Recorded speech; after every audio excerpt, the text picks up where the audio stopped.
The Priscilla Shallows of Madagascar. Located on the cusp of a bustling trade route, it is the perfect place for an ambush. Here is our gang of pirates, the Raiders, going head-to-head with a gang of rival players, the Cutthroats. Victory goes to the team with the most loot at the end of the hunt.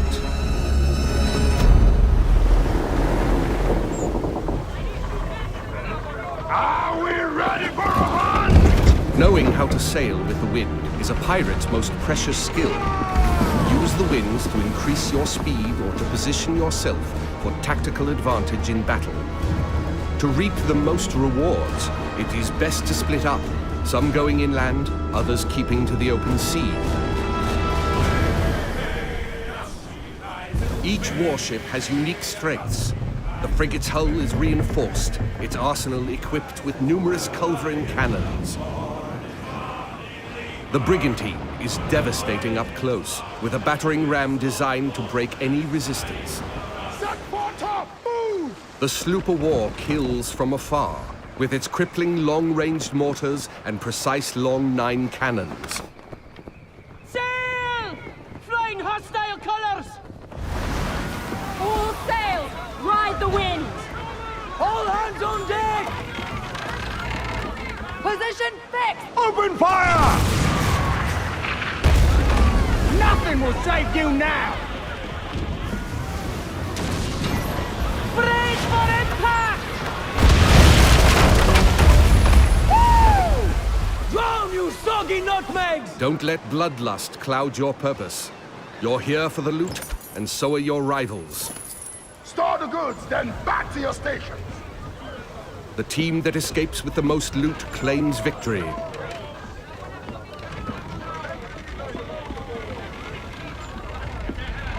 Sail! Searching for more targets on the horizon, our sloop of war spots a rival pirate ship further inland. Rockets on your command!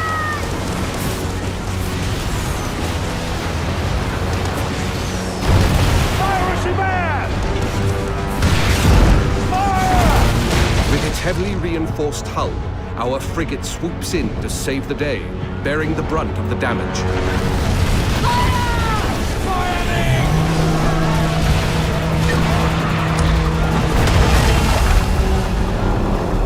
Another day, another victim! Speed, Mr. Mercy! Vamos con todo! Our gang of pirates is now taking aim at the frigate, and it will take team coordination to take her down. Fuego! Hold tight, lads! That ship's badly damaged! They're killing! We can take their ship! With the enemy ship's broadside now vulnerable, our frigate rushes in to board her. No quarter!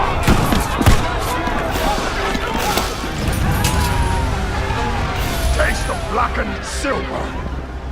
Fancy snorting some fish piss?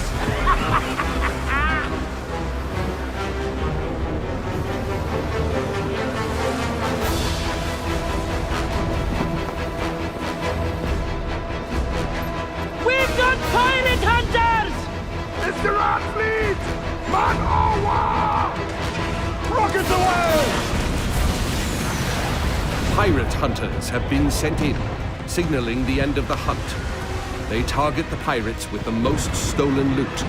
Time to make our escape, Captain, or we are good for the news! They're firing mortars!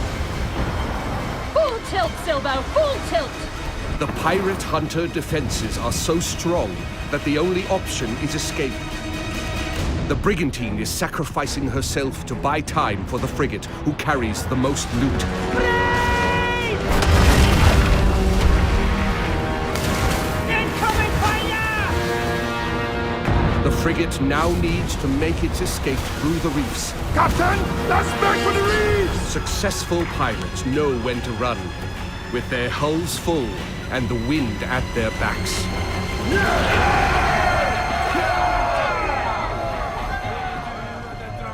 Sailor, what will we do with the drunken sailor? What will we do with the drunken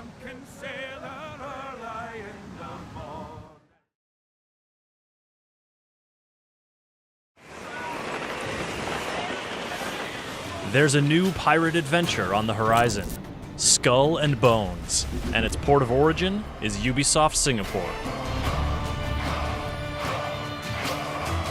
Just to be able to tell people, hey, I'm working on a pirate game, and it's the pirate game we've always dreamed about. We've always dreamed of playing this game. That resonates with a lot of us that really have dreamed about making the ultimate pirate game. Nobody ever played pirate by themselves. While working on Black Flag, at the end of it, we tried to put two players together, and it was just amazing.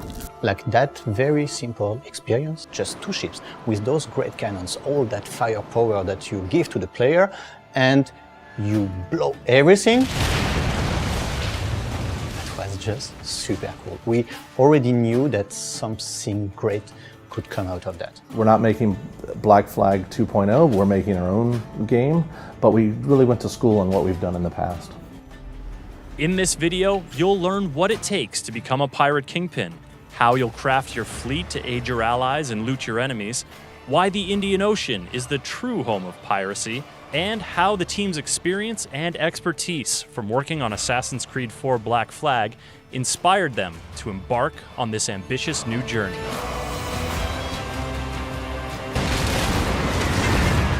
Our pirates are at the helm of the ship, so we control a giant tall ship across different classes of ships, from a small sloop to a giant frigate. The pirates themselves start out with one ship, and over time they're going to collect more and more ships. And that gives them lots of, like I said, play style options and ways to take on their enemies. The other thing that it gives them a chance to do is to start to develop strengths in combat and PvP with and against other players. One of our very interesting class that we have today is a sharpshooter. Basically, it's a long gun that is on a very small ship that doesn't have a lot of defense, but can shoot very, very far, extremely strong. And we also have the frigate, which is able to basically sponge up damage. And it's very deadly when it gets its broadsides zeroed in on its target. So our vision for our classes and our ship types is very similar to traditional RPG archetypes. So we want players to have a familiar system that they understand from playing other games and other genres. We want to give the players opportunities to have lots of these different ships, so I can, depending on my situation, switch between my ships to support my teammates or support my friends, or to betray my friend or betray my former ally. The combat that we wanted to bring was multi-dimensional, and one of the strong dimensions is the positioning. Which side of his hull is stronger than the other, but also what will be the direction and the position that will give him an advantage in terms of wind positioning. The pivotal breakthrough for the experience of navigation and combat in Skull and Bones is using the wind and the ocean itself. And for us, wind is that tactical layer that lays on top of our systemic ocean.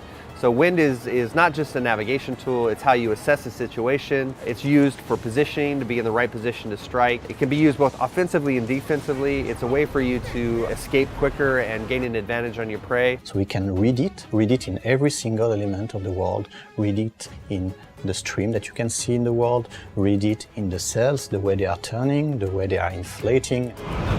The ability to position your ship so that you can bring your weapons to bear, and all kinds of different weapons, from mortars to rockets to cannons.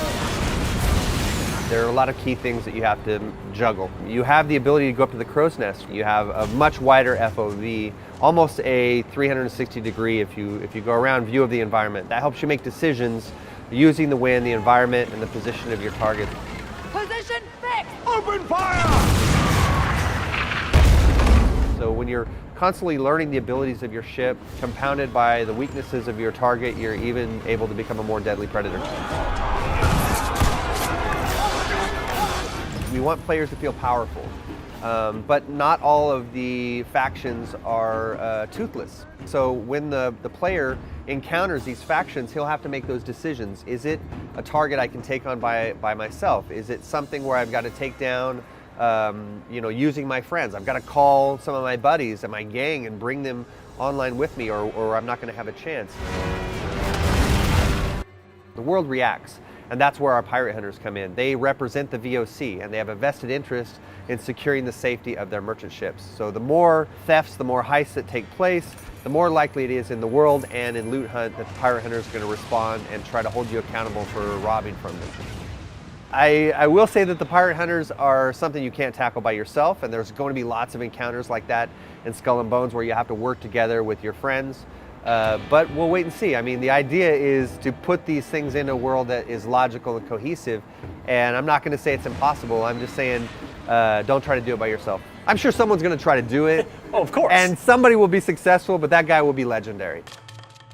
The Indian Ocean was super compelling for us. It's a different setting. It has all of the major ecosystems and so many different trade resources within the world that we could build a fantasy, very strong fantasy about how pirates operated and how pirates worked inside the Indian Ocean. So you have an ocean that has amazing trade winds, beautiful waters that change in color and texture and behavior from region to region. It gives us a really huge canvas for us to tell our story. We have a team who understands and lives in the middle of the Indian Ocean. And because you understand it, you can smell it almost. When we have the image on screen, we know how it looks like in real life. We know how it feels like. We understand the world as it is in the Indian Ocean. And I think that makes a lot of difference. Our game is dominated by a lot of islands and shorelines and so on. It's a bit close to what we have here in Singapore in terms of the environment. It's very tropical, there's a lot of beaches. It's a subject matter that's a bit familiar to us here. So we pay attention to the big picture, from the big composition to lighting and all the way to the smaller details like little swaying ropes and the subtle spray from the ocean. The one thing, the adventure to go on with you as the star, your pirate is the center of this game. And then if every player is the center of the game, we make these communities and we make their own stories. And across different seasons, across different time periods, the game will live on, and we'll keep introducing new and unique content, different ships, different weapons, different items, different locations, different game modes. And I think that's what makes Skull and Bones so special, is this idea that you can create your own gang, you can have your own identity, your own flags, your own emblems, your own colors, and you can go to war with each other and build your gang up to take over the whole Indian Ocean.